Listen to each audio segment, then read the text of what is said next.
23 children were discovered locked in the basement of a Georgia plantation in 1864, all bearing the same distinctive features: high cheekbones, pale green eyes, and auburn hair streaked with gold.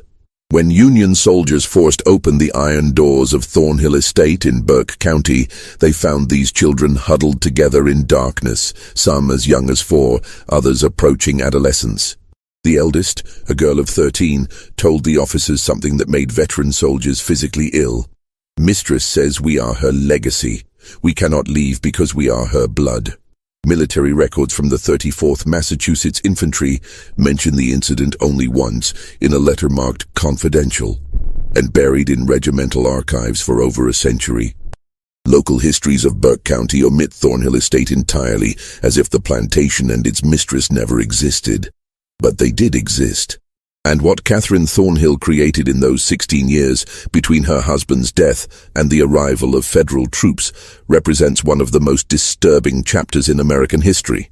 A systematic breeding program designed to create generations of enslaved people who could never escape their bondage because they were genetically tied to their owner. Before we continue with the story of Catherine Thornhill and the nightmare she built in rural Georgia, I need you to do something. If you're hearing this story and it's making your skin crawl, hit that subscribe button right now. This channel dives deep into the darkest corners of American history, the stories they don't teach in schools, the secrets buried in courthouse basements and forgotten military records. And I want to know where you're listening from. Drop a comment telling me what state or city you're in. Are you close to Burke County, Georgia? Does your town have secrets like this buried in its past? Let's find out together. Now, let's go back to where it all began. To a cold February morning in 1847, when a young widow inherited a dying plantation and conceived a plan that would haunt Georgia for generations. The winter Catherine Danforth Thornhill buried her husband was the coldest Burke County had seen in 20 years. The Thornhill estate sat on 1,700 acres of red clay soil, 7 miles southwest of Waynesboro, the county seat. In 1847, Burke County was cotton country, though not as prosperous as the Black Belt regions further west. The soil here was tired, overworked by decades of single-crop farming. Plantations that had flourished in the 1820s were struggling by the 1840s, squeezed between falling cotton prices and rising costs.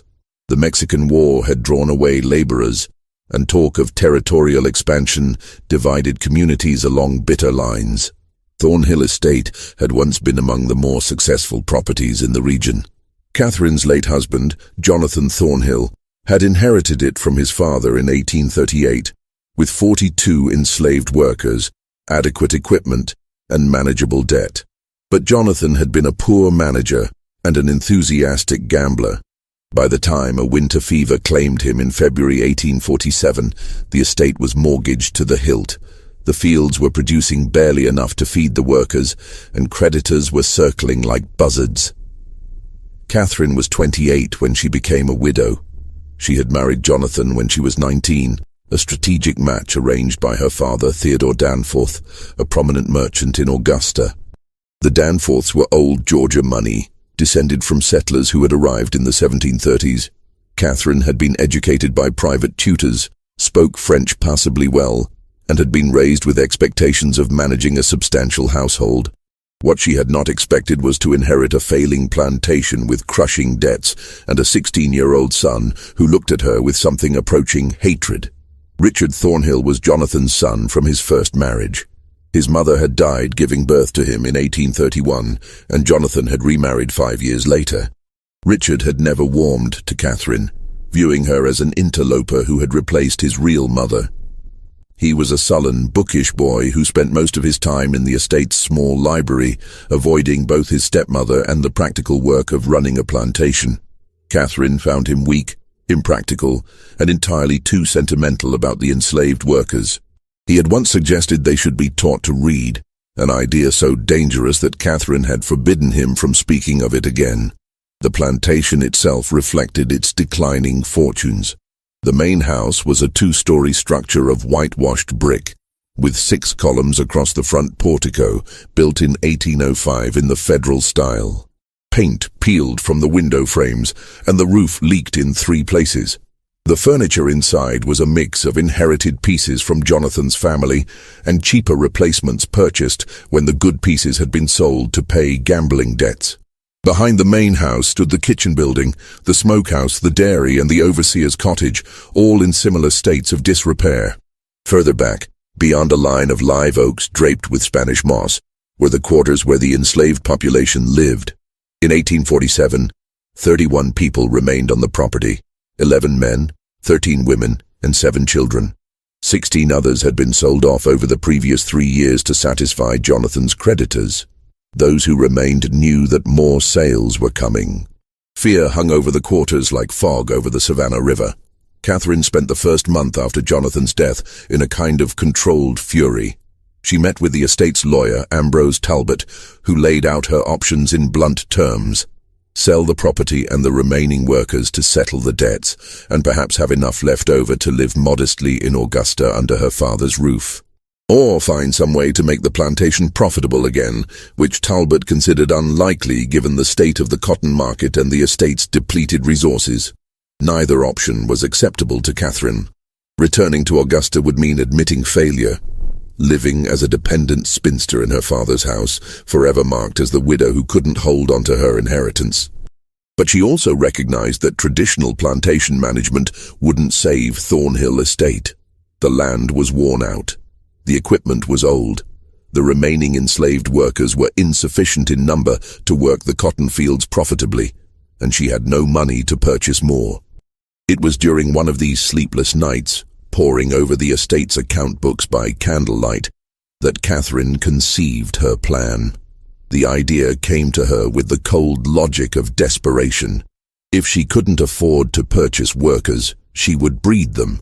But not in the haphazard way most plantations did it, offering minor incentives for couples to have children and waiting 15 years for those children to become productive laborers. No, Catherine envisioned something far more systematic, more controlled. She would create a population of workers who were biologically tied to the estate, who could never be sold because they were her own descendants, who would have an instinctive loyalty to the plantation because it was literally in their blood. The plan was monstrous, but to Catherine, it was also elegant. She was still young enough to bear children. She would select the strongest, healthiest men among the enslaved population and conceive children with them.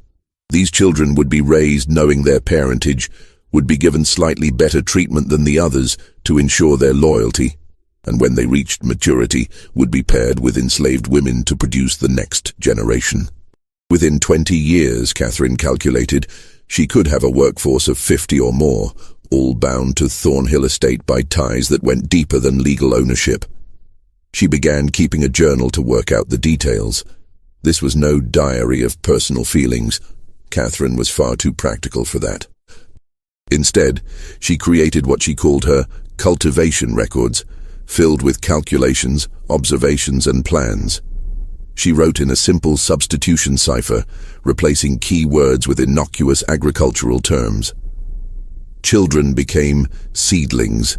The men she selected became rootstock. Pregnancies were plantings. The journal's pages were covered with diagrams that looked like breeding charts for livestock, because that was essentially what they were. Catherine's first selection was a man named Isaac, 24 years old, born on the plantation and known for his physical strength and steady temperament. She summoned him to the main house on a March evening in 1847, after the other workers had retired to the quarters. What happened that night was recorded in Catherine's journal only as first planting completed with rootstock 1, weather clear and mild. 3 weeks later she summoned him again, and then twice more before the month ended. By April, Catherine was confident she was pregnant.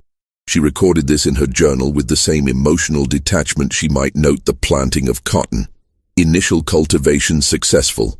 Anticipate harvest in December. Richard Thornhill first suspected something was wrong with his stepmother in late May of 1847. He noticed she had stopped taking her morning rides around the property, claiming the heat bothered her even though the Georgia summer had barely begun. She took her meals in her room more frequently and had dismissed the house servant who usually attended her, preferring to manage her own affairs. For a woman as concerned with appearances as Catherine, this withdrawal was unusual. But it was a conversation Richard overheard in early June that truly alarmed him. He had been in the library, hidden behind one of the tall bookcases, when Catherine met with Miriam Grayson in the adjacent parlor. Mrs. Grayson was the local midwife, a sharp-featured woman of 50 who attended births for both white and enslaved families throughout Burke County. Richard knew her slightly. She had a reputation as a skilled practitioner, but also as someone who asked few questions and kept confidences absolutely.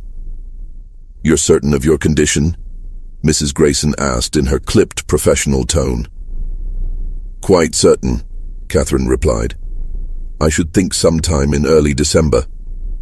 "And Mr. Thornhill passed in February, you said?" There was a pause. Richard pressed himself against the bookcase, hardly breathing. "My late husband and I were intimate in January," Catherine said evenly, "shortly before his final illness." "Of course."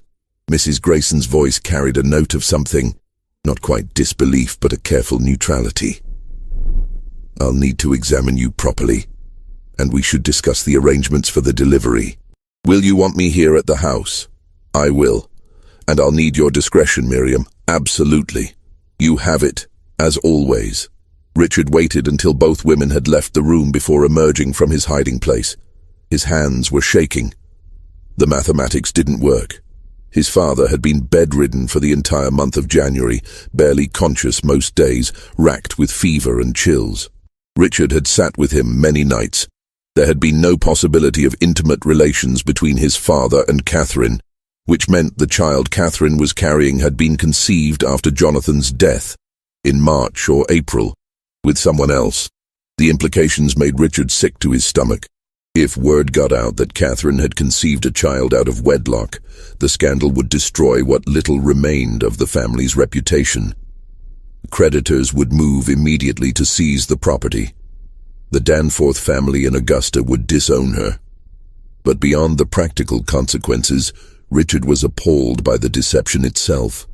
Catherine intended to claim this child as his father's legitimate heir, to lie to everyone, to build her future on a foundation of fraud.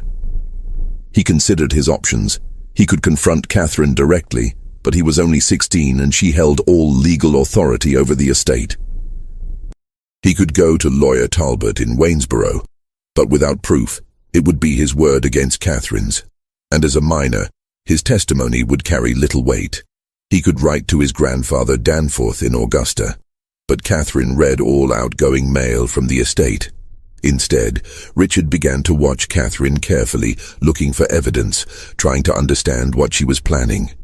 He noticed that she summoned Isaac to the main house regularly, always after dark, always when the overseer was away in town or occupied with duties elsewhere on the property. He saw how Catherine's manner toward Isaac was different from her treatment of other enslaved workers, not kind exactly, but less overtly hostile. She spoke to him in full sentences rather than curt commands. By July, Richard was certain. Isaac was the father of Catherine's child.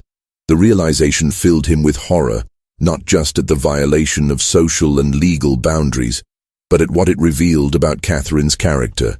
She had coldly, deliberately chosen to conceive a child with an enslaved man, to claim that child as her late husband's, and to maintain this lie indefinitely.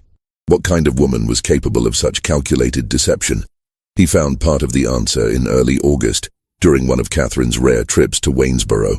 Richard had been searching for legal documents related to the estate. He had vague thoughts of finding something that might give him leverage over Catherine, when he discovered a leather-bound journal hidden in a locked drawer of Catherine's writing desk. The lock was simple enough for a determined 16-year-old to pick. The journal was written in cipher, but Richard had always been good with puzzles. It took him 3 days, working in secret whenever Catherine was out of the house, to crack the basic substitution pattern. What he read made his blood run cold. Catherine wasn't just having an affair with Isaac, she was implementing a deliberate breeding program. The journal laid it out in chilling detail. Her plan to conceive multiple children with selected enslaved men, to raise those children as part of the plantation workforce, and eventually to breed those children with each other and with other enslaved people, to create an ever-expanding population of workers who would be genetically tied to Thornhill Estate and to Catherine herself.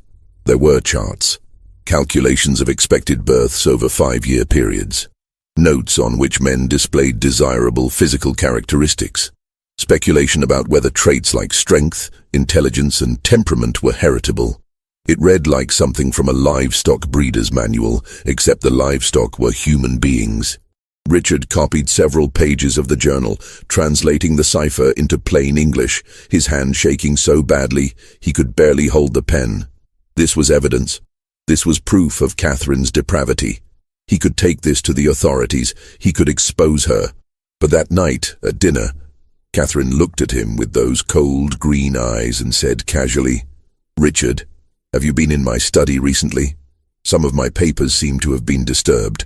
"No, ma'am." Richard lied, his throat tight.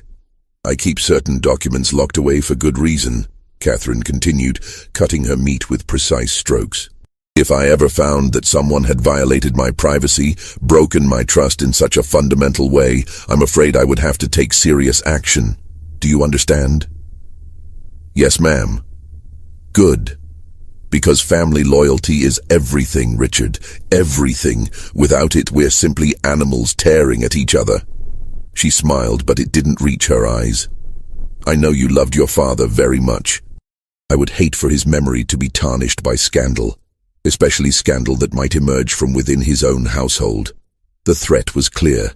If Richard tried to expose Catherine, she would find a way to turn it back on him, to paint him as a disturbed, resentful stepson inventing lies about a grieving widow. Who would people believe? A respected plantation mistress from a prominent family, or an awkward teenage boy with known resentment toward his stepmother? Richard returned to his room that night and burned the pages he had copied. But he kept watching Catherine, and he began to feel increasingly unwell. It started with fatigue. By September, Richard found himself exhausted by mid-afternoon, unable to focus on his books. His appetite diminished. He developed frequent headaches that made it difficult to think clearly. By October, he was experiencing muscle weakness and occasional stomach pains. Catherine showed great concern. She insisted Richard stay in bed. She prepared his meals herself, bringing him bowls of soup and plates of soft foods. She summoned Mrs. Grayson to examine him. The midwife, who also served as a general medical practitioner in the absence of a proper physician, diagnosed nervous exhaustion complicated by possible consumption. She prescribed rest, fresh air when Richard felt strong enough, and a special tonic that Catherine obtained from a pharmacy in Augusta. "Tuberculosis often strikes young men of sensitive disposition," Catherine told Richard, adjusting his pillows with attentive care. "Your father had a cousin who died of it at just your age. We must be very vigilant." Richard knew better. He had read about arsenic poisoning during his hours in the library. He recognized the symptoms in himself: the fatigue, the digestive troubles, the muscle weakness. Catherine was slowly killing him, disguising murder as disease, eliminating the one person who knew her secret and posed a threat to her plans. But he was too weak to fight back, too isolated to get help. The house servants followed Catherine's orders absolutely. The overseer rarely came to the main house. Richard's room was on the second floor, and by November he barely had the strength to get out of bed, let alone escape the property and reach Waynesboro. He made one final attempt to expose Catherine in late November, writing a letter to his grandfather Danforth in Augusta. It took him 3 days to compose it, working for a few minutes at a time before exhaustion overwhelmed him. He described Catherine's breeding program, her journal, the poisoning. He sealed the letter and gave it to one of the younger house servants, a girl named Pearl, begging her to post it in Waynesboro without telling Catherine. Pearl took the letter. But she also told Catherine, terrified of what would happen if the mistress discovered she'd been keeping secrets. Catherine read the letter, expressionless, then burned it in the fireplace in front of Richard. "You're very ill, darling," she said softly, almost tenderly. "The fever is affecting your mind. You're imagining things that aren't real. It's a mercy, really, that you won't have to suffer much longer." Richard Thornhill died on December 3, 1847, 3 weeks before his 17th birthday. Dr. Samuel Pritchard from Waynesboro, summoned to record the death, noted consumption as the cause and remarked that the young man had wasted away with tragic speed. Catherine wept decorously at the funeral. She wore black for a full year. 4 days after Richard's burial, Catherine gave birth to a healthy son. She named him Jonathan, after her late husband, and claimed he had been born slightly premature, which explained any questions about timing. Few people in Burke County thought to count backwards from the birth to Catherine's widowhood. Those who did kept their speculations to themselves. It was not the kind of thing one discussed openly. The years between 1848 and 1856 transformed Thornhill Estate in ways that seemed almost miraculous to outside observers. The plantation that had teetered on the edge of bankruptcy slowly regained its footing. Cotton production increased. The enslaved workforce grew. Catherine Thornhill earned a reputation as a shrewd, if somewhat reclusive, plantation mistress who managed her property with uncommon efficiency. But that efficiency came at a terrible cost that no outsider ever saw. Catherine gave birth 4 more times between 1848 and 1853, daughters named Eleanor, Abigail, and Margaret, and another son she called Samuel. Each birth was attended only by Miriam Grayson, who by now was deeply complicit in Catherine's schemes. The midwife received generous payment for her services and her silence, regular fees that far exceeded her normal rates, plus a small cottage on the edge of the Thornhill property where she could live without paying rent. Mrs. Grayson's role extended far beyond delivering Catherine's children. She also performed a darker function, ensuring that enslaved women on the property only gave birth to children who fit Catherine's careful plans. When pregnancies occurred outside Catherine's controlled pairings, and they did, because human beings will form attachments and intimate relationships even in the most oppressive circumstances, Mrs. Grayson provided abortifacients, plant-based compounds that induced miscarriages. She performed these procedures in a small room behind the overseer's cottage, away from the main house, away from witnesses. The women subjected to these forced abortions rarely spoke of them, even to each other. The trauma was profound, the grief unvoiceable in a system that already denied them autonomy over their own bodies. But whispers circulated through the quarters anyway. Stories of women who had been pregnant 1 week and bleeding the next, who were told they had simply lost the babies naturally, though everyone knew Mrs. Grayson had been involved. One woman, named Ruth, tried to resist. In the spring of 1851, she was 5 months pregnant when Catherine discovered that the father was not the man Catherine had designated for her, but instead a young field hand named Samuel, with whom Ruth had formed a genuine attachment. Catherine ordered Mrs. Grayson to terminate the pregnancy immediately. Ruth ran.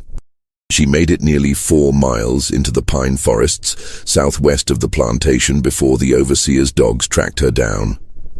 She was dragged back to Thornhill Estate, held down by 2 men while Mrs. Grayson forcibly administered the abortifacient compounds. Ruth survived the ordeal physically, but something fundamental broke inside her. She worked mechanically after that, spoke rarely, and died 2 years later during a fever outbreak that swept through the quarters. She was 24 years old, but Ruth's tragedy was just one among many. By 1856, Catherine's program had produced 7 children of her own, all of whom were being raised in a peculiar liminal space. They were legally enslaved. Catherine had registered them as such in the county records, claiming them as children born to enslaved women on the property, which gave her legal ownership of them. But in practice, they lived in the main house, wore decent clothes, ate better food than the other enslaved children, and received informal education from Catherine herself. Young Jonathan, the eldest, was 8 years old in 1856. He was a serious, quiet child who resembled Catherine strongly. The same green eyes, the same auburn hair, the same sharp features. He had no memory of his father Isaac, who had been sold to a plantation in Alabama in 1849. Catherine had found Isaac's presence a complication once his purpose had been served. The money from his sale helped pay down some of the estate's remaining debts. The younger children knew nothing of their true parentage. Catherine told them they were fortunate orphans whom she had taken into her household out of Christian charity. She taught them to read and write, a dangerous illegality in Georgia, where teaching enslaved people literacy was prohibited by law, but Catherine was confident no one from the outside would ever enter her home and discover what she was teaching these children. She was grooming them, preparing them for the next phase of her plan. But that phase required patience. The children needed to reach physical maturity before they could be used for breeding. Catherine continued her meticulous record-keeping, tracking their growth, their health, their temperaments. She noted which children showed physical strength, which seemed more intelligent, which were more compliant. She was planning pairings decades in advance. In the meantime, she continued having children of her own. 3 more were born between 1854 and 1856, sons named William and Henry, and a daughter called Caroline. Each had a different father, carefully selected from among the enslaved men on the property. Catherine's criteria were ruthlessly practical: physical health, strength, decent teeth, good eyesight, no obvious impairments. She cared nothing for their personalities or characters. They were, in her mind, simply genetic material to be utilized. The men themselves had no choice in the matter. When Catherine summoned them to the main house, they came, knowing that refusal would mean brutal punishment or sale. Some of them understood what was happening, that the children Catherine bore would be their own biological offspring, even as those children would be raised to think of Catherine as their benefactress and savior. The psychological torture of this situation was extreme. They were forced to become fathers to children they could never acknowledge, never parent, never protect. One man, named Thomas, was summoned to the main house in 1855. He was 26 years old, married to a woman named Hannah who lived in the quarters. Hannah was pregnant with their first child. When Thomas learned that Catherine intended to use him for breeding, he tried to refuse. The overseer, a brutal man named Virgil Kane, had Thomas whipped in front of the assembled enslaved population, 39 lashes that left his back scarred for life. Then Catherine had him brought to the main house anyway. Thomas complied. He had no other choice, but he never spoke to Hannah about what happened in the main house, and Hannah never asked. Some knowledge was too poisonous to voice. By 1856, Thornhill Estate housed a population that looked normal on the surface, but was actually structured along Catherine's twisted logic. There were the field workers, about 20 adults and their children, who worked the cotton and corn under the overseer's supervision. There were the house servants, 3 women and 1 elderly man who cooked, cleaned and maintained the domestic space. And then there were Catherine's special children, 10 in total by 1856, ranging in age from 8 years old down to infancy. These children occupied a strange position in the plantation hierarchy. The other enslaved people resented them for their privileges, but also pitied them for what they represented. Everyone in the quarters understood on some level what Catherine was doing. They didn't have language for eugenics or breeding programs; those terms would come later. But they recognized the pattern. They saw how Catherine kept detailed records of the children, how she measured them periodically, how she noted their development in her locked journal. And they waited with a kind of horrified anticipation for what would happen when these children grew up. Because everyone knew what Catherine intended. She had made it clear in subtle ways, in comments and instructions. These children were being raised to produce the next generation of workers. They were tools in Catherine's long-term plan to create a workforce that could never leave, could never be sold, because they were genetically bound to her and to Thornhill Estate. It was an abomination disguised as innovation. But in the isolated world of a rural Georgia plantation in the 1850s, with no outside oversight and absolute power concentrated in the hands of the property owner, Catherine was able to pursue her vision without interference.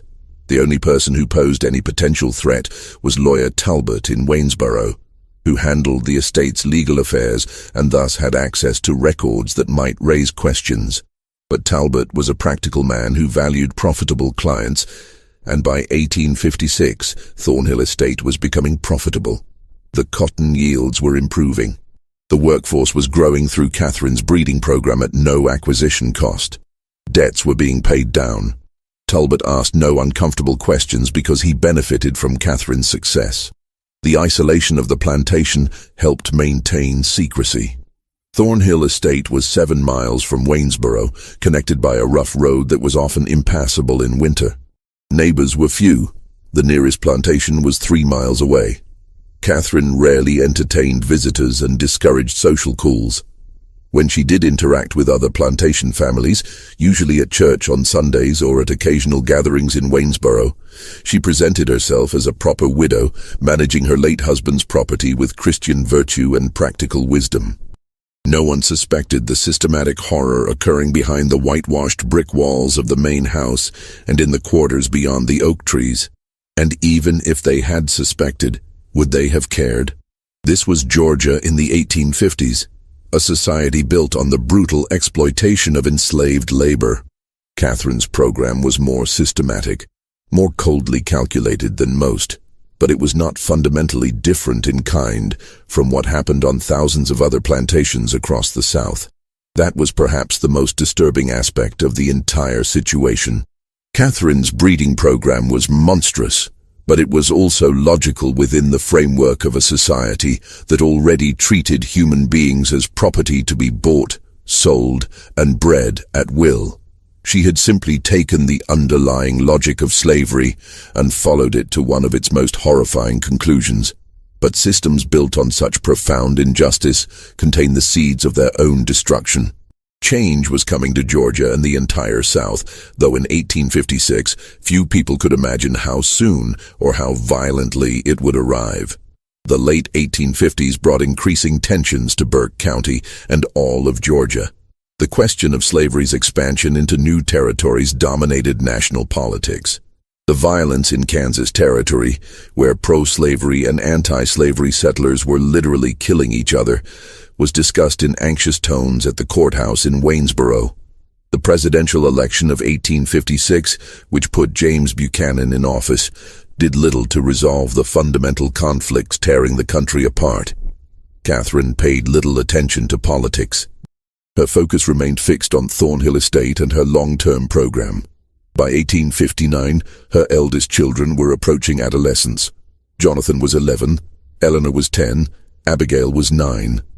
They were still too young for the breeding phase of Catherine's plan, but she was already making preparations, already selecting which of the enslaved young women would be appropriate partners when the time came.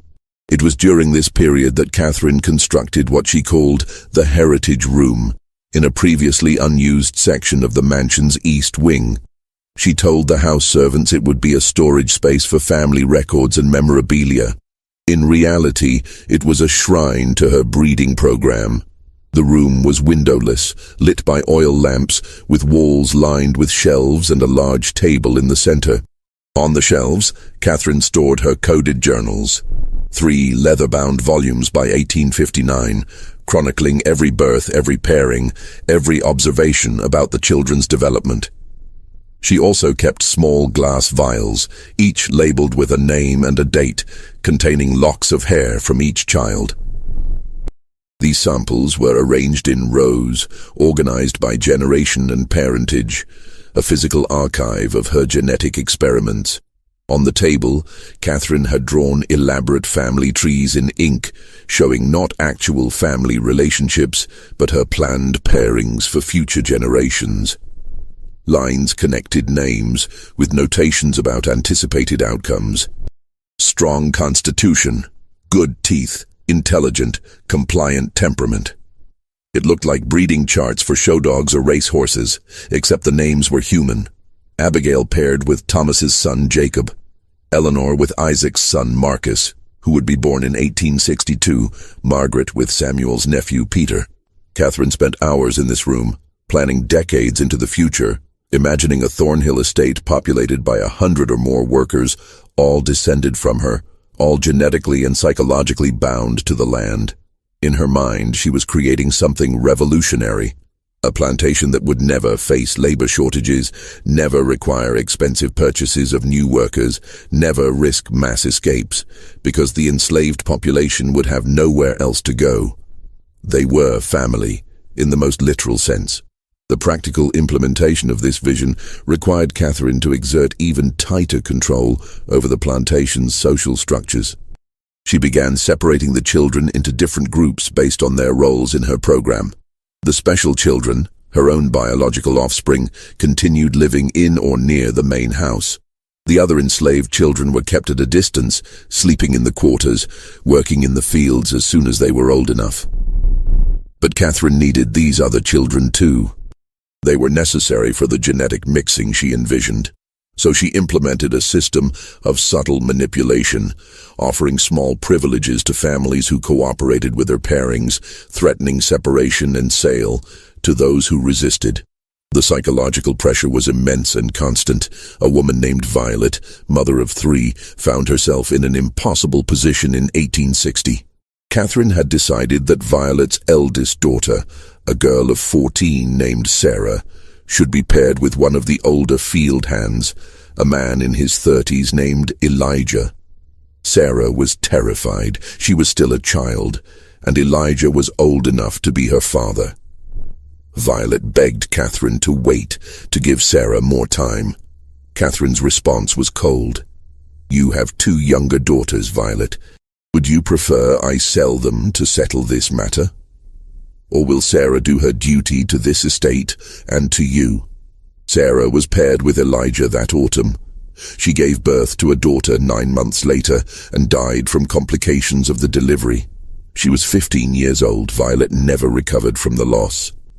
She continued working mechanically, speaking to no one, and in 1862 she walked into the Savannah River and drowned herself. But tragedies like Sarah's and Violet's were invisible to outside observers. When visitors came to Thornhill Estate, which was rare, they saw a well-managed plantation with neat fields, a substantial house, and a workforce that appeared adequately fed and housed. The horror was carefully hidden, buried in the quarters, locked in the heritage room, encoded in Catherine's journals. Then came 1860 and everything changed. Abraham Lincoln was elected president. South Carolina seceded from the Union in December.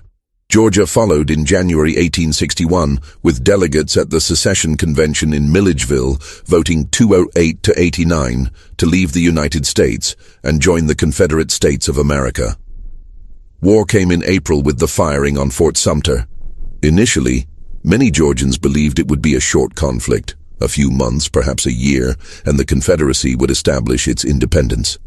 But the war dragged on through 1861, into 1862, through 1863. Young men from Burke County marched off to fight in Virginia and Tennessee. Some returned in coffins. Others didn't return at all. The war disrupted Catherine's plans in ways she hadn't anticipated.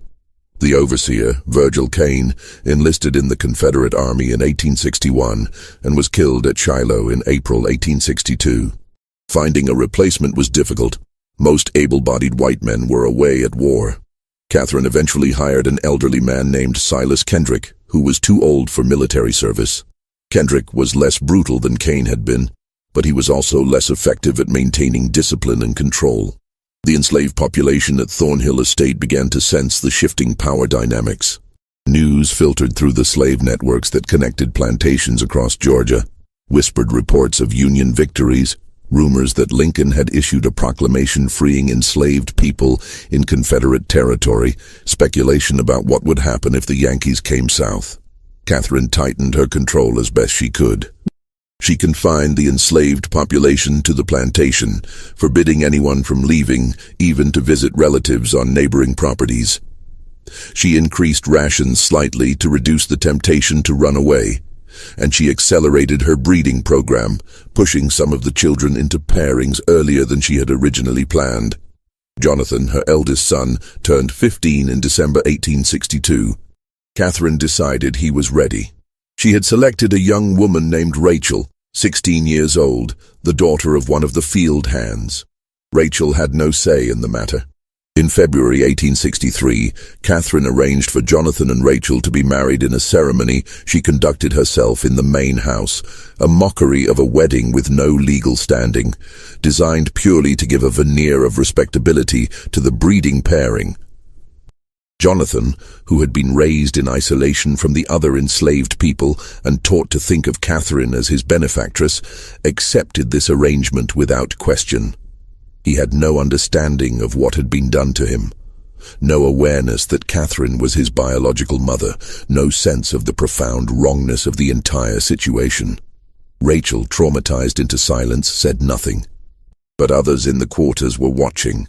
They saw Catherine pairing these special children, the ones she'd raised in the main house, with the other enslaved young people. They understood this was the next phase of whatever Catherine had been planning all these years. And a quiet, desperate rage began building in the quarters, a rage that would have nowhere to go until circumstances finally shifted in their favor. The spring of 1863 brought terrible news to Burke County. Confederate losses were mounting. The Union Army controlled the Mississippi River after the fall of Vicksburg. In July, Lee's invasion of Pennsylvania ended in disaster at Gettysburg. Shortages of food, cloth, and basic supplies made life increasingly difficult even for white plantation families. For the enslaved population, conditions became harsher still as Catherine rationed everything more severely. But something else was happening at Thornhill Estate, something Catherine tried desperately to hide from the outside world. The children she had been breeding and raising were becoming aware of their true parentage. It began with Eleanor, Catherine's second-born daughter, now 14 years old. She had always been the most observant of Catherine's children, the one who asked uncomfortable questions. In May 1863, while helping Catherine organize papers in the study, Eleanor discovered one of the coded journals that Catherine had carelessly left unlocked. Eleanor had learned to read from Catherine herself. She was intelligent, curious, and bored with the limited reading material available in the house. The journal's cipher intrigued her. She spent 3 weeks working on it in secret, the same way Richard had done 16 years earlier, slowly decoding the substitution pattern. What she found destroyed her understanding of her entire existence. The journal detailed her conception. Second planting with rootstock 2, Thomas, age 21, excellent physical specimen, strong back, good teeth, weather warm and humid. Anticipate harvest in late October 1848. Eleanor read the entry again and again, her hands shaking. Rootstock 2, Thomas. She knew Thomas. He was one of the field hands, a quiet man in his 30s who never made eye contact with anyone. He was her father. Catherine was her mother. She was not an orphan raised out of charity. She was the product of Catherine's deliberate breeding experiment. The implications cascaded through Eleanor's mind. If this was true for her, it was true for Jonathan, for Abigail, for all the children Catherine had brought into the main house. They were Catherine's biological children, conceived with enslaved men, and they had been lied to their entire lives. Worse still, the journal laid out Catherine's plans for their futures. Eleanor read the notations about pairings, about anticipated offspring, about the creation of a self-sustaining workforce. She saw her own name in one of the charts, connected by a line to someone called Marcus, Isaac's son, to be born 1862, pairing with Eleanor anticipated 1865. Eleanor felt physically sick. Catherine intended to pair her with a boy who hadn't even been born yet, to force her to have children who would be enslaved on this plantation forever, to turn her into another breeding tool in this nightmare system. She confronted Catherine that night, her voice shaking with rage and horror. "I read your journal. I know what you are. I know what I am." Catherine's face went still, her eyes cold as winter. "You should not have done that, Eleanor. You're my mother. Thomas is my father, and you've been planning to breed us like animals."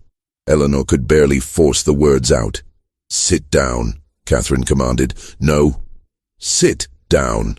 The threat in Catherine's voice was unmistakable. Eleanor sat, her whole body trembling.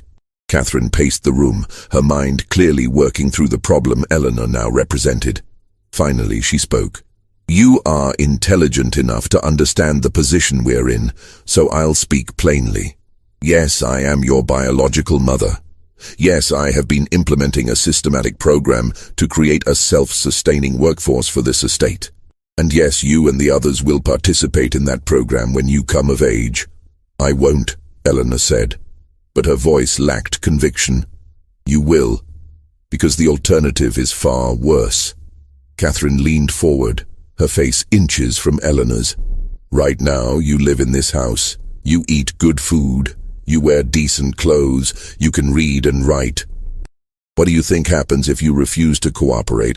I sell you to a plantation in Alabama or Mississippi where they work field hands to death in 5 years, where women are brutalized as a matter of course, where literacy earns you a whipping or worse. Is that what you want?"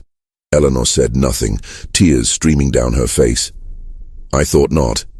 Catherine straightened. "You will not speak of this to your brothers or sisters. You will not speak of it to anyone in the quarters. You will continue your life exactly as before. And when the time comes for you to fulfill your role in this family's future, you will do so. Do you understand?" "Yes," Eleanor whispered. But Catherine had made a critical error. She had revealed the truth without adequately controlling the information. Eleanor did speak to others, not immediately but gradually, carefully. She told Jonathan first, showing him the journal entries she had memorized. Jonathan's reaction was different from Eleanor's. He had been so thoroughly conditioned by Catherine, so completely isolated from any alternative framework for understanding the world, that he struggled to see what was wrong with Catherine's plan. "She gave us a better life," Jonathan said, confused by Eleanor's anger. "We could have been working in the fields. Instead, we're here. We're property, Jonathan. We're slaves. Our own mother enslaved us. She's protecting us. She's keeping us together. If we were sold, we'd be separated, sent to different places. This way, we stay together. We stay at Thornhill." Eleanor realized with horror that Jonathan had been too successfully indoctrinated. He couldn't see the cage Catherine had built around all of them. But Abigail, 13 years old and sharp as glass, understood immediately when Eleanor told her. And Margaret, at 12, understood too. The younger children were still too young to fully grasp it, but the older ones, they knew now. They knew what they were, and what Catherine intended for them. The knowledge changed the atmosphere in the main house. Catherine felt it, that shift in the air, the way her children looked at her now. There was fear, yes, but also something else. Calculation. Waiting. They were biding their time, and Catherine knew it. She considered her options. She could sell the older children, eliminate the problem, but that would waste years of investment and planning. She could punish them severely enough to break their spirits, but physical brutality might damage them in ways that would interfere with the breeding program. She needed them healthy, capable of bearing children. So Catherine chose a different approach. She would demonstrate the consequences of disobedience through someone else. In August 1863, a young woman named Grace tried to run away from Thornhill Estate. She was 17, pregnant, and desperate. She had been paired with one of the field hands against her will, and she couldn't bear the thought of bringing a child into this system. She ran at night, heading east toward the Savannah River, hoping to somehow cross into South Carolina, and from there make her way to Union lines. She was caught within 12 hours. The dogs tracked her to a creek 3 miles from the plantation.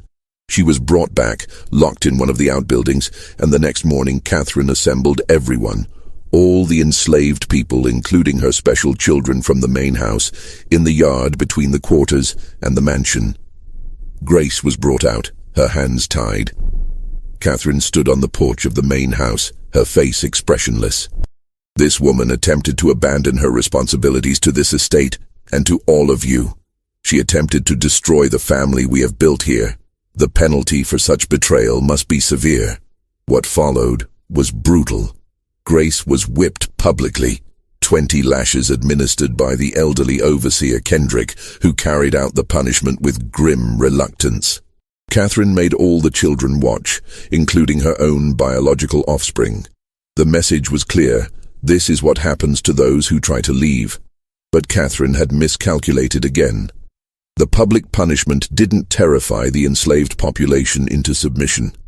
Instead, it clarified something for them. Catherine was willing to use extreme violence to maintain her control, which meant she was afraid.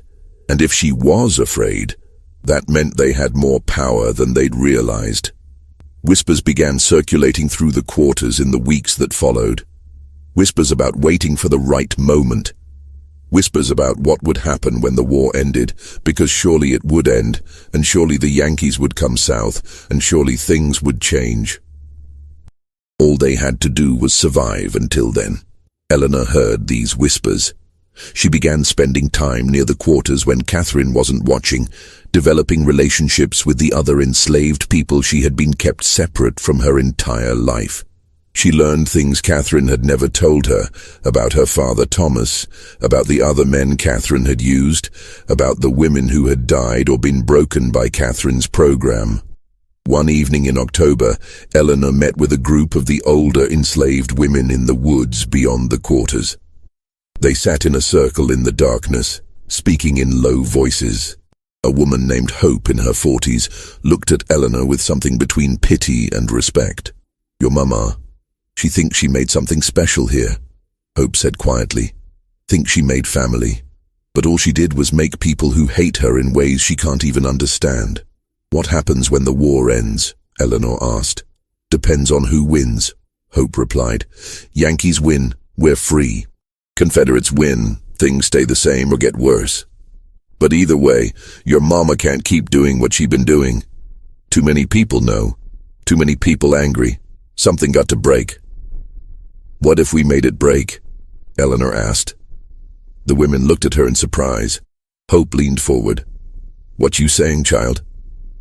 What if we didn't wait for the war to end? What if we ended this ourselves?"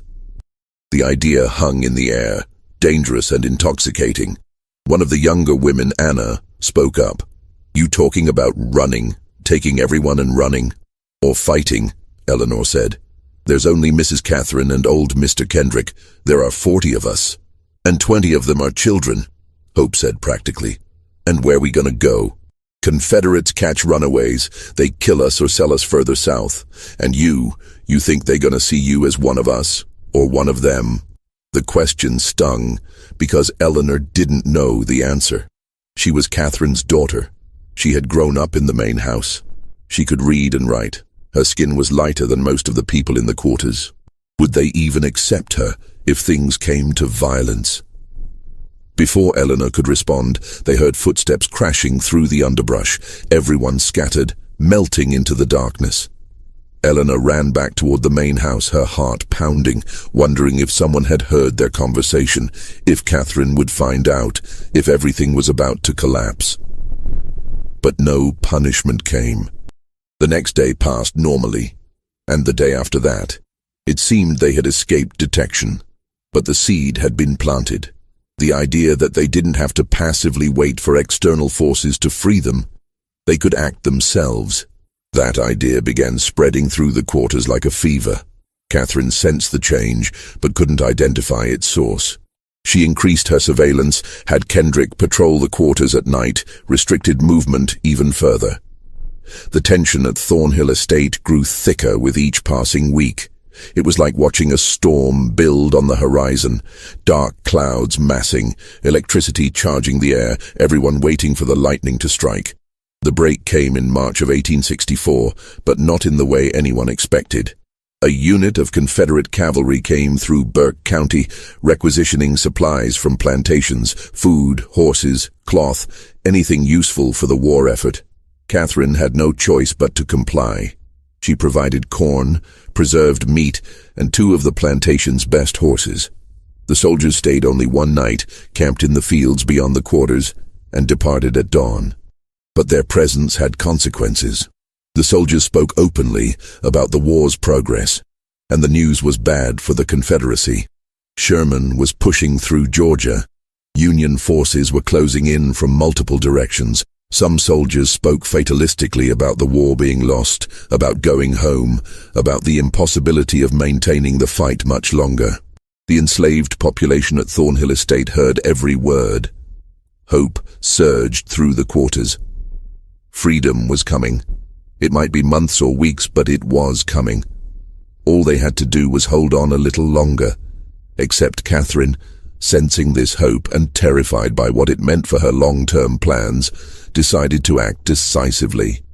If the Confederacy fell, if the enslaved population was freed, everything she had built would collapse. Her special children would leave. Her breeding program would end. 16 years of work would be for nothing.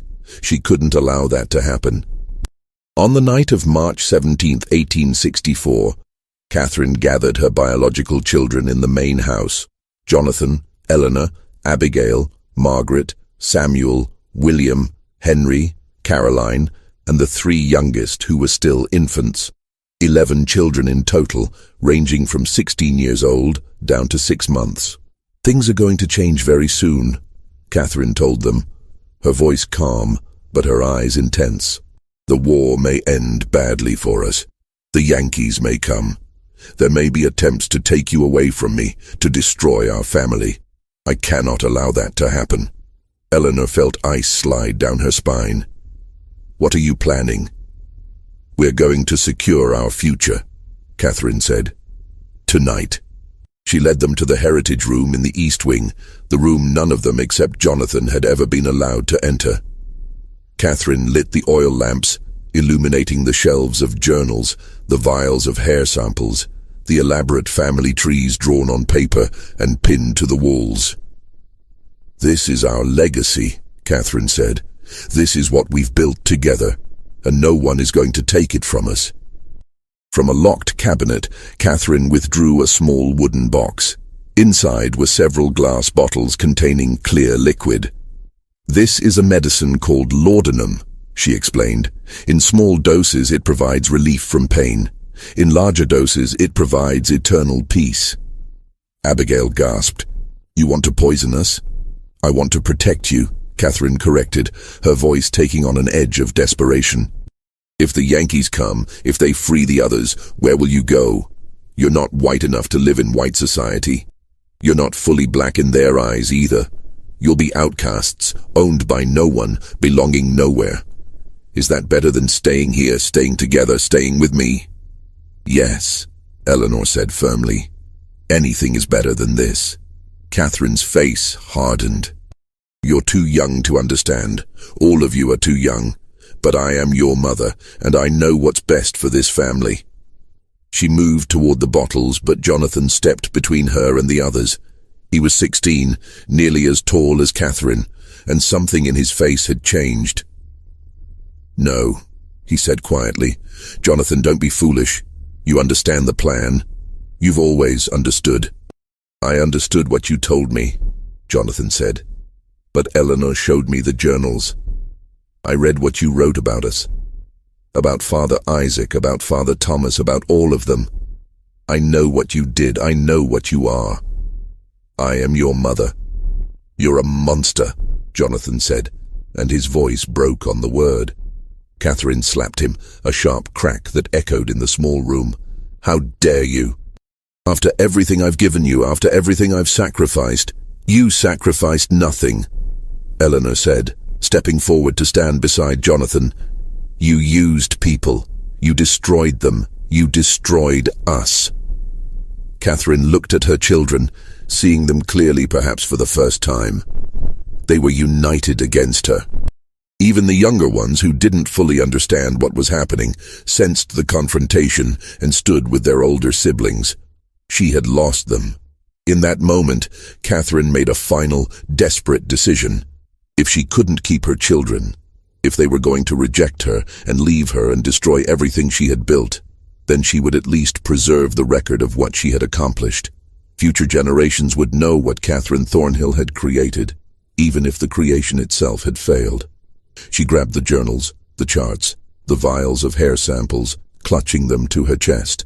"You think you can escape me? You think you can pretend none of this happened? These records will survive. They'll prove what I built here. They'll prove I was right." She pushed past her children and ran from the room, carrying the physical evidence of her crimes. Jonathan and Eleanor chased after her, but Catherine was faster, driven by manic energy. She ran through the main house, out the front door, across the yard toward the quarters.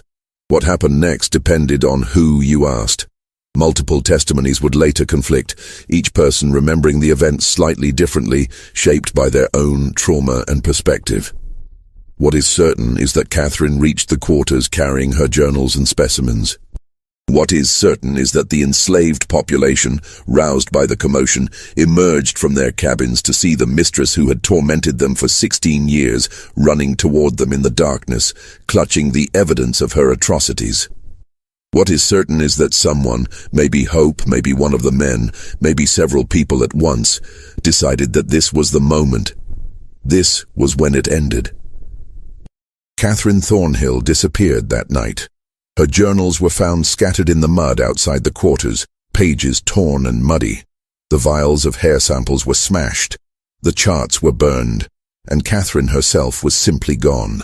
Jonathan and Eleanor, reaching the quarters minutes after their mother, found chaos. People shouting, running in different directions, the acrid smell of smoke where someone had lit a fire to burn Catherine's papers. But no Catherine. "Where is she?" Jonathan demanded. Hope looked at him with an expression he couldn't read. "Gone. That's all you need to know. She's gone, and she ain't coming back. What did you do to her? What she had coming?" Hope said simply. "Now you got a choice, boy. You can raise hell about your mama, or you can understand that justice got done here tonight and let it rest." Jonathan looked at Eleanor. His sister's face was pale, her eyes wide, but she nodded slowly. "Let it rest," she whispered. The next morning, Catherine Thornhill was reported missing. Old Mr. Kendrick, the overseer, searched the property but found nothing. He reported the disappearance to the sheriff in Waynesboro, who came out to investigate, but ultimately concluded that Mrs. Thornhill had likely fled the area in fear of advancing Union forces. A reasonable assumption, given the deteriorating military situation. No one from the quarters spoke of what had happened. Jonathan and Eleanor and the other children said nothing. The official record simply states that Catherine Thornhill disappeared on the night of March 17, 1864, and was never seen again. But everyone at Thornhill Estate knew the truth, even if they never spoke it aloud. Catherine had been killed that night. Her body had been disposed of somewhere on the plantation's 1,700 acres. And her children, her biological offspring, her breeding experiments, her legacy, had chosen to let her murderers go unpunished because they understood that their mother had earned her fate. The war ended 14 months later. General Sherman's army swept through Georgia in late 1864, though they passed 30 miles north of Burke County and never came directly to Thornhill Estate. The Confederacy collapsed in April 1865. Freedom came to the enslaved population of Georgia through a combination of military occupation, the 13th Amendment, and the simple fact that the system of bondage could no longer be maintained. At Thornhill Estate, the transition was complicated. Jonathan, as Catherine's eldest child, had some legal claim to the property, but his status was ambiguous, legally enslaved under Georgia law, but also Catherine's biological heir. Lawyer Talbot in Waynesboro tried to sort out the mess, but eventually gave up. The property fell into a kind of legal limbo. Most of the formerly enslaved population left Thornhill Estate within weeks of emancipation. They scattered across Georgia and beyond, seeking family members who had been sold away years before, looking for opportunities in cities, or simply putting as much distance as possible between themselves and the site of their suffering. Some stayed, at least initially. Hope remained, helping to organize those who had nowhere else to go. Thomas stayed, Eleanor's biological father, who finally, after 16 years, was able to acknowledge his daughter openly. They had one conversation about Catherine, about what had been done to him and to Eleanor, and then they never spoke of it again. The pain was too deep, too tangled with the fundamental wrongness of the entire situation. Eleanor herself stayed at Thornhill Estate until 1867. She learned in those years after the war how to exist as a free person, though the psychological damage of her childhood never fully healed. She eventually moved to Savannah, where she worked as a seamstress and married a carpenter named William Foster. She never had children. She never spoke publicly about her mother or her childhood. When she died in 1903, her obituary made no mention of Thornhill Estate or Burke County. Jonathan stayed at the plantation longer, trying to work the land with a small group of freedmen who remained. But the cotton market was depressed, the soil was exhausted, and the property's reputation had begun to spread through the black community in Burke County. By 1869, Jonathan gave up and abandoned the estate. He drifted west, eventually settling in Texas under an assumed name. He died in 1891, and his few possessions included a small notebook where he had written over and over in tiny script, "I did not choose this. I did not choose this. I did not choose this." Thornhill Estate itself decayed rapidly. The main house was partially burned in a suspicious fire in 1871. The remaining structures fell into ruin. The land was eventually seized for unpaid taxes and sold at auction in 1878 to a timber company that cleared the old-growth trees and divided the property into parcels. But in 1871, something was discovered that brought the entire story back to public attention, at least briefly. A well driller working on a neighboring property accidentally broke through into an old cistern on what had been Thornhill land. Inside the cistern, 30 feet below ground, was a skeleton. The remains were mostly intact, preserved by the cool, dry conditions. They belonged to a woman, probably in her 30s or 40s. Scraps of cloth suggested a dress from the 1860s. A corroded metal locket found near the skeleton contained 2 miniature portraits, a man and a young boy. The coroner in Waynesboro examined the remains and concluded the woman had died from blunt force trauma to the skull. The skeleton was buried in an unmarked grave in the county cemetery. The official record identified the remains only as unknown female, discovered former Thornhill property, 1871. But people in Burke County's black community knew who it was. The story had been passed down in whispers in kitchens and churches, in coded language that protected those who had been present that night in March 1864. They knew Catherine Thornhill had been killed by the people she had enslaved and brutalized. They knew her body had been hidden in a deep well or cistern. They knew justice, of a kind, had been done. Over the years, more information emerged, though always fragmentarily, always incompletely. In 1889, a man on his deathbed in Alabama confessed to a minister that he had helped murder his former mistress in Georgia during the war. He provided no name, no details, but the minister noted the confession in his records. In 1902, a woman in Savannah, Hope's granddaughter, wrote a short memoir that mentioned the night the devil mistress disappeared and nobody mourned her. The most damning evidence came to light in 1923, when a historian researching Burke County's Civil War history discovered a cache of letters in the courthouse basement. Among them was a letter written in 1865 by Union Captain Samuel Reynolds, who had commanded one of the first federal units to enter Burke County after the war ended. Reynolds wrote, "We discovered disturbing evidence at a property called Thornhill Estate. Indications of systematic breeding experiments conducted by the late owner upon enslaved persons, including her own biological offspring. The details are too grotesque to relate in full, but multiple witnesses confirmed that the woman, one Catherine Thornhill, had implemented a program to create a self-perpetuating enslaved population through forced reproduction across generations. The witnesses also informed us that Mrs. Thornhill disappeared in March 1864, and though they would not explicitly state what occurred, their meaning was clear enough. I have elected not to pursue the matter further, as it seems to me that whatever justice was enacted upon this woman was well deserved. I have directed my men to say nothing of what we learned here.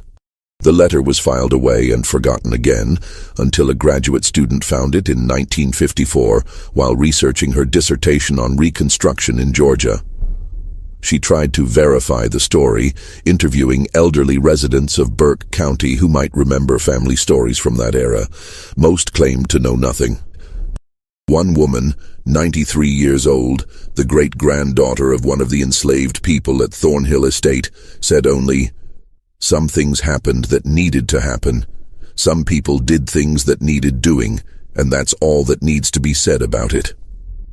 The final mystery of Thornhill Estate concerns the 23 children found locked in the basement when federal troops arrived.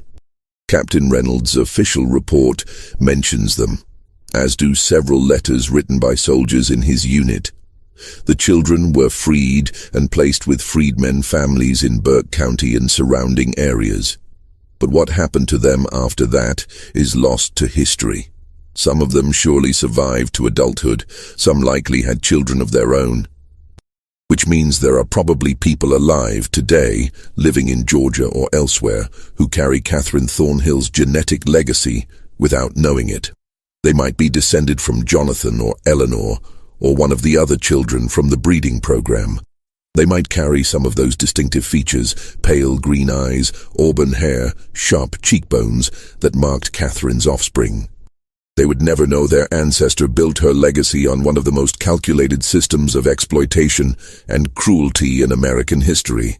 They would never know they exist because a woman decided to treat human beings as livestock, to build a dynasty on forced reproduction and genetic control. They would never know that their great-great-great-grandmother's body lies in an unmarked grave in Burke County, placed there by the people she had tormented, people whose names we will never know because they protected each other's secrets even in freedom. The site of Thornhill Estate today is just fields and forest. The county maintains no historical marker. No books about Burke County history mention the plantation in any detail. The house's foundation is still visible if you know where to look, buried under decades of leaf fall and undergrowth. The old well where Catherine's body was hidden has long since collapsed and filled with earth. But the story persists, passed down through oral tradition in Burke County's black community, whispered in genealogy circles, referenced obliquely in academic papers about slavery and eugenics. It persists because it represents something true and terrible about American history, not just the brutality of slavery itself, but the ways human beings will rationalize and systematize cruelty when they hold absolute power over others. Catherine Thornhill convinced herself she was building something revolutionary, creating a new model for plantation management, securing her family's future. In reality, she was perpetuating and intensifying one of humanity's greatest evils. And the people she exploited, the people she bred and controlled and tormented, ultimately erased her from history as thoroughly as she had tried to erase their humanity. What do you think of this story? Do you believe everything was revealed, or are there still secrets buried on that land in Burke County? The truth is, we may never know the full extent of what happened at Thornhill Estate. The people who lived through it, the survivors, chose to carry some secrets to their graves. And maybe that's their right. Maybe some stories belong to the people who endured them, not to historians or storytellers like me. But we can honor those people by remembering that their resistance mattered, that their survival mattered, that they outlasted the system designed to destroy them. If this story moved you, if it made you think about the hidden histories in your own community, let me know in the comments below. Share this video with someone who appreciates deep dives into America's darkest chapters. Subscribe to this channel for more stories that challenge what you think you know about history, and remember, the past is never as far behind us as we'd like to believe. See you in the next video.